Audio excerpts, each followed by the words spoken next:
Questions 1 to 4. You will hear part of an interview with a boy called Simon, who is helping to protect the environment.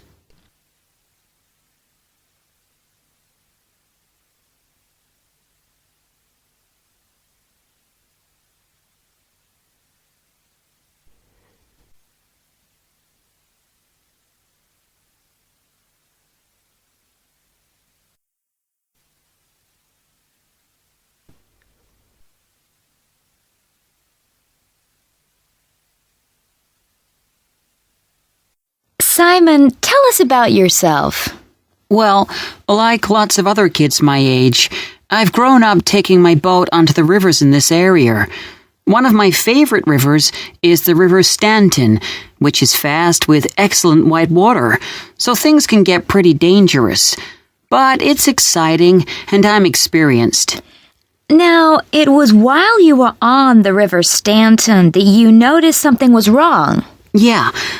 I always wondered why the water made my eyes burn if it got on my face, and why it was a strange orange color, especially when the water was running low. So you decided to find out more? Yeah. I asked other people using the river, and I visited a few websites and found out that the river was orange because of pollution from the old mines in the area. There was a lot of mining for coal done in this part of the country. I knew that from my history class at school, but what I didn't know was that pollution was coming from those old mine works and escaping into the rivers. Then you did a qualification, didn't you? Yes. I found out about an organization called the Friends of the River Stanton. They told me they did a special course where I could learn how to test the river water to see if it was healthy or not. So that's what I did. And I got really interested in the subject. In fact, you got so interested that you actually started to look for an answer to the pollution problem. I learned as much as I could about the chemistry behind the pollution. I can't really explain all the detail, but basically, if you add something called limestone to the river, it can improve the chemistry.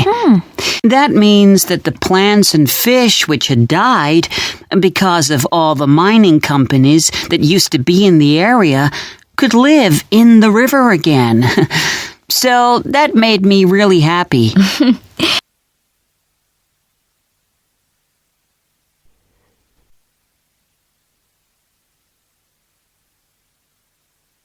Questions 5 to 8. You will hear part of a radio program in which a woman called Sylvia Short is interviewed about her job.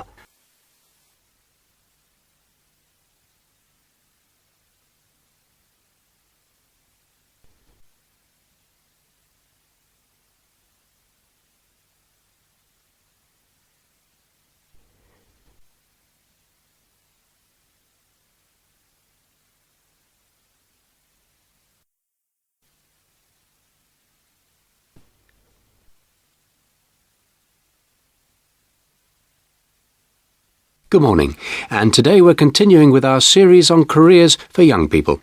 In the studio today we have Sylvia Short, who works for a company that produces guidebooks for serious travellers. Now, Sylvia, I believe you left Essex University with a degree in German and Spanish. Tell us something about how you got your job. My main interest has always been travel. I spent every holiday when I was a student travelling abroad. After I left university, I spent a year as an English teacher in Spain, followed by 6 months as a tour guide in Italy. When I returned to England, I applied for loads of jobs advertised in the newspaper, but didn't have any success. So I decided to make a list of every company I wanted to work for and write to them directly, rather than wait for them to advertise. Good advice to anyone, I think. Yes, and I was very lucky as the company World Travel needed an assistant in their office in London. I dealt mainly with the post at first, just to get used to their way of doing things. Obviously, I was qualified to do more, but I wasn't in a hurry. Then the manager's assistant announced she was leaving after only being with the company for 12 months, and I applied for her job. The company encourages their staff to apply for higher-level jobs, and I was promoted 4 months after joining. Good for you. What does the job involve? Well, I've expanded the role since I took it on. I'm in charge of all the advertising in the press whenever we publish a new guidebook, and I sometimes give talks to people in the travel industry. Do you find the work interesting?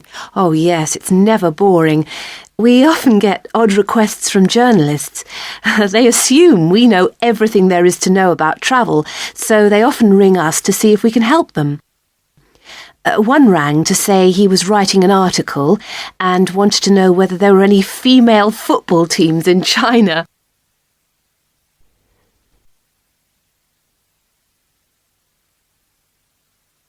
Questions 9 through 12. You will hear the Director of Studies in an English Language Centre and a student representative talking about their self-access centre.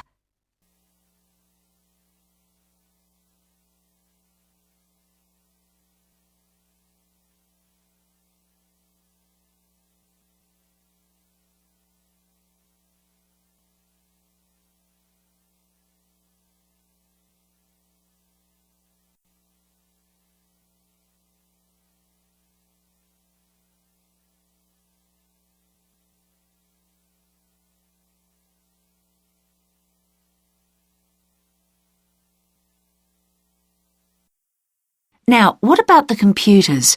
I think it might be a good idea to install some new models. They would take up a lot less room, and so that would increase the workspace for textbooks and so on. That would be great. It is a bit cramped in there at times. What about other resources? Do you have a list of things that the students would like to see improved? Yes, one of the comments that students frequently make is that they find it difficult to find materials that are appropriate for their level, especially reading resources. So I think we need to label them more clearly. Well, that's easy enough. We can get that organised very quickly. In fact, I think we should review all of the study resources, as some of them are looking a bit out of date. Definitely. The CD section especially needs to be more current. I think we should get some of the ones that go with our latest course books and also make multiple copies. Good. Now, I was also thinking about some different materials that we haven't got in there at all. What do you think of the idea of introducing some workbooks? If we break them up into separate pages and laminate them, they'd be a great resource.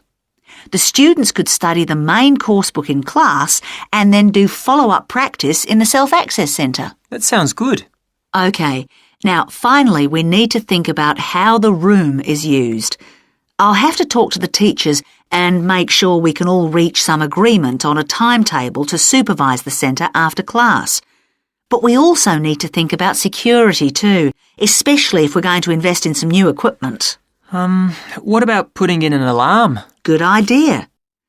The other thing I'd like to do is talk to our technicians and see whether we could somehow limit the access to email.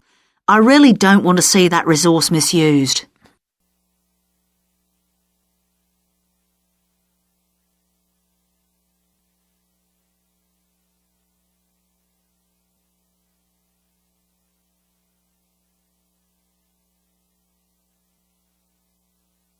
This is the end of part 2.